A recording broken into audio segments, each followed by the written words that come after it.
Hello, I'm Harold Jones, Dean of the School of Health Professions at the University of Alabama at Birmingham.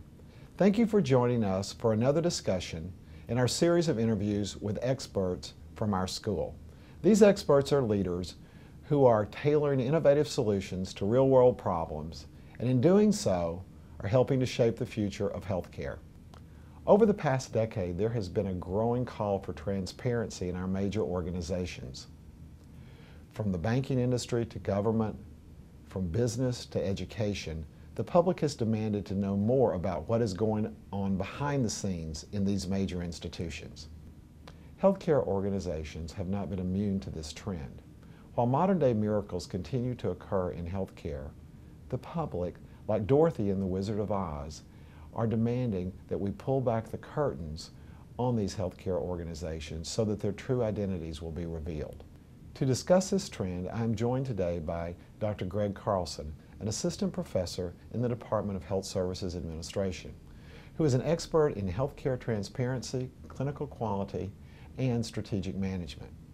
Greg worked as a chief executive and a healthcare administrator for over 20 years, 11 of which he spent as CEO of a 500-bed community hospital. Because of that experience, he is extremely qualified to talk with us today about this trend of transparency in healthcare organizations. Greg, thanks for joining us today. Thank you. I'm glad to be here. When people talk about transparency in healthcare, what do they mean by the word transparency? When people talk about healthcare transparency, what they're focused on is public reporting of information and processes. And transparency in healthcare is characterized by the visibility or accessibility of information that is easy for consumers to understand. Think about when you purchase most products or services. For example, an automobile. You wouldn't go blindly buy an automobile, which is typically a very expensive purchase, without having some information about the past performance history of that product or service. In healthcare, we haven't had that. And so what we're seeing is healthcare is an industry that is starting to be transformed by transparency, where patients, providers, payers, they want to know the outcomes that the provider they're going to has achieved in the past before they make a determination of where they're going to receive their care. I find it intriguing that you say that in many cases there is an inverse relationship between quality and cost. Could you give us an example or two of that? Sure. Let me give you two quick examples. One is a real simple one that people understand. In a transparent environment, your ability to charge something much more than your competition is going to be diminished. The advisory board, which is a think tank, did a study of chest x-rays in the state of California. And what they found is that the lowest priced provider, which was Scripps La Jolla Medical Center, which is a very high quality provider, had the lowest charge at $115 for a chest x-ray, and that's just the hospital component. There was a hospital less than 80 miles away that was charging $1,500 for the same procedure, 10 times higher for a service that is appreciably not as good and certainly not any better than what they're getting at the other. But a more realistic example is if you're paying for your health care services and you are going to get open heart surgery. Open heart surgery in the United States costs roughly $70,000 to $130,000 when you factor in all the costs associated with it. There's a report out about Bangalore, India, and this really supports the concept and it talks about the concept of medical tourism. In Bangalore, India, the cost for open heart surgery is $1,700.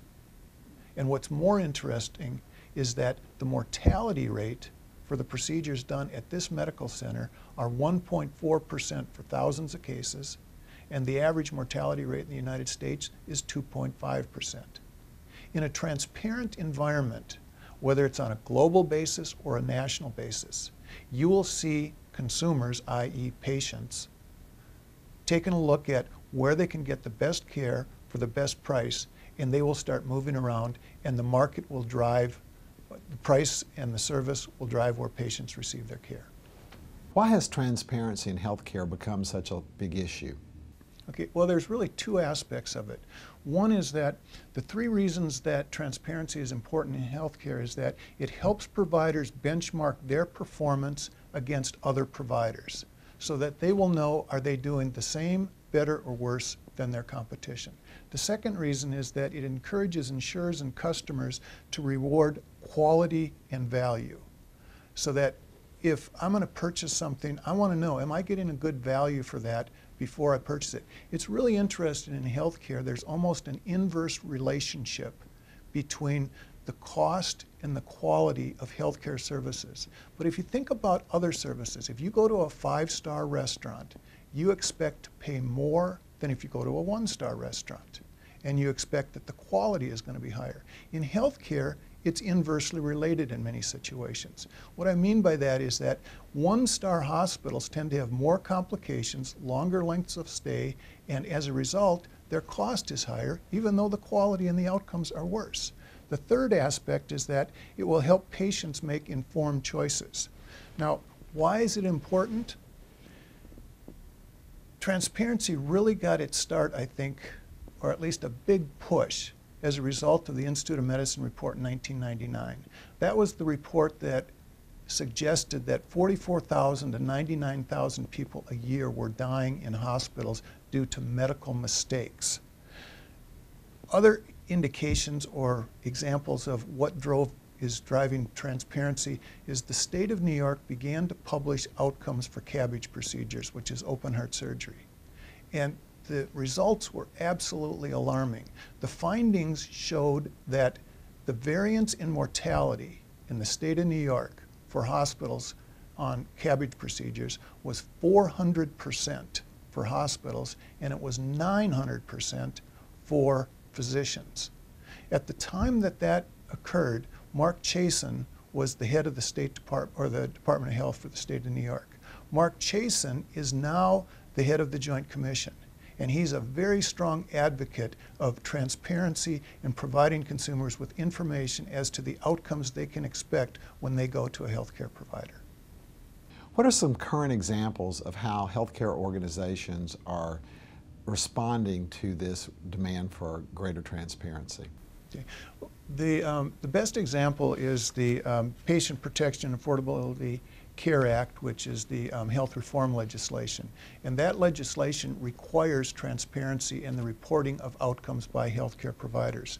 Other states have even taken a stronger lead, such as Wisconsin and Minnesota, which requires public reporting of outcomes at hospitals for certain given procedures.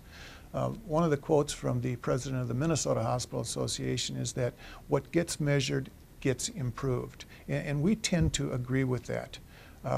One of the things that we see happening in healthcare is that consumers are paying more and more of their bill. As they're paying more and more of their bill, they're more concerned and interested in what is the price and what are the quality outcomes that they're going to receive. What do you see as the ultimate outcome for both the public and for healthcare organizations of this trend towards more transparency? Well, I think there's going to be two outcomes. One is that leading organizations like the Cleveland Clinic, and the Cleveland Clinic is going to be one of the presenters at our 31st Symposium on Healthcare down in Sandestin, Florida, July 27th, 28th, 29th. And what they're doing is they're reporting outcomes in key clinical areas, and they're making it publicly available so people can know going in or before they go for care that these are the outcomes that have been achieved at the Cleveland Clinic. When you see organizations that are leading in this fashion, you're going to see other organizations that will follow. One of the other things that the Cleveland Clinic has done is they've contracted with Lowe's, the home improvement store. And the reason they did that is that Lowe's did an analysis of the outcomes of open heart surgery for the people that they cover, their employees and their dependents. And their findings were absolutely alarming. So alarming that they said, rather than allow our employees to go wherever they want for open heart surgery, we're going to direct them to the Cleveland Clinic for a fixed price and better outcomes. And I think this is going to be a very major trendsetter in what's going on in healthcare. That leads to the second part of your question. What's going to be the result? The result, in my mind, is that there are some providers that are going to actually go out of business. There's other providers that are going to benefit from it. because the net gain is going to be probably zero, but there's going to be some that are going to gain, some that are going to lose. If you aren't providing high quality care and you're not offering a good value proposition to the market, just like any other business, any other service, your chances of being successful in the future are greatly diminished. What should healthcare organizations be doing to prepare for this increased transparency? Our recommendation is that healthcare organizations need to recognize that transparency is going to be a reality that they're dealing with in the healthcare environment. To prepare for this, the first thing they need to do is really gain a better understanding of the performance outcomes that they're delivering for the various services that they offer in their institutions. This awareness needs to start at the board level. It needs to be communicated to the physicians. It needs to be communicated to the management team, to employees, and it needs to be communicated to the medical staff. And they need to be aware that consumers are going to begin asking the information. One of the things that's very interesting in the research is that very few institutions do a very good job across all lines of service. And even the best institutions have some services that you might rate at a 5-star, but they still have some services that rate at a 1-star. And so hospitals need to understand what is their value proposition that they're taking out to the marketplace, and how does that value proposition compare to the competition that they have locally.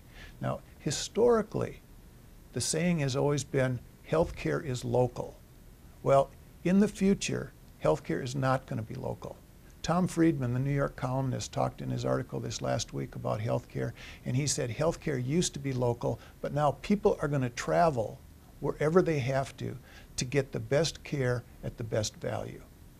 Could you give us a little more information about the symposium that you mentioned?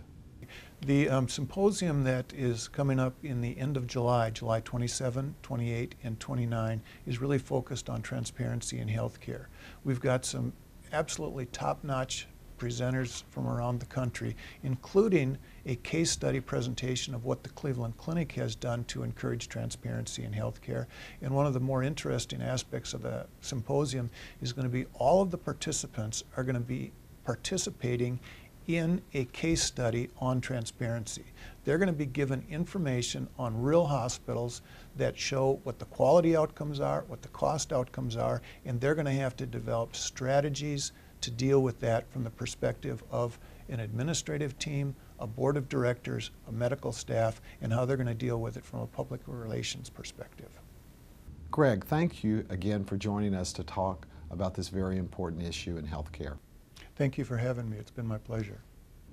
To learn more information and register for the National Symposium in Sandestin, Florida, you can go to their website at uab.edu/HSA Center.